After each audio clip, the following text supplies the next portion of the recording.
So ito po yung ongoing natin na all-in project dito sa Prime Central. Tinatawag po nilang Pasinaraw. Ayan po. So yan po yung turnover sa akin ni owner, may-ari. Ayan. So ito po yung may solar. Yan sa taas. Yan po. So ongoing na po to. Ngayong araw po yung delivery natin ng materyales. So ibibideo natin yung kanyang turnover ni owner sa akin para i-renovate itong bahay. So pasukin po natin. Yan po. So ito po yung itsura ng bahay. Ayan po. Yan po yung itsura niya pag turnover sa akin. Unahin natin tong baba. Ayan po yung itsura ng bahay. So yan yung hagdan, yung CR, tapos yung flooring, tapos yung wall, yan, yung kanyang sahig, yan po. Yan po yung mga turnover.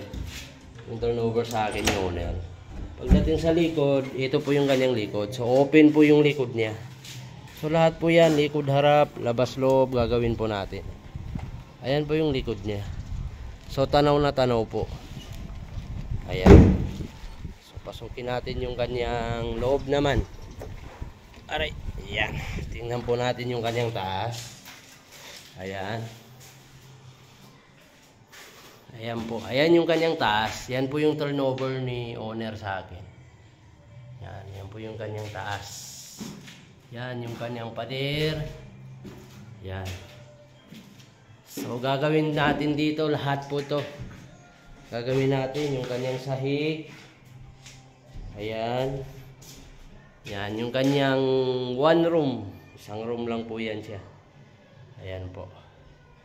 So, bibidyo natin yung kanyang turnover para abangan nyo next vlog natin, mga kapasinaya.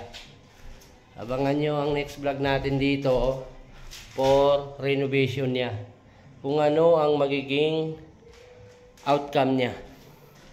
Kalabasan niya pagka finish na siya. Ayan po. So meron naman tayong ginawa sa Prime South. Same lang nitong bahay. Pero ngayon dito sa Prime Central, ito pa lang po yung una na i-renovate dito ng all-in. So yan po. So mga kapasinaya, abangan nyo yung ating next vlog. Thank you.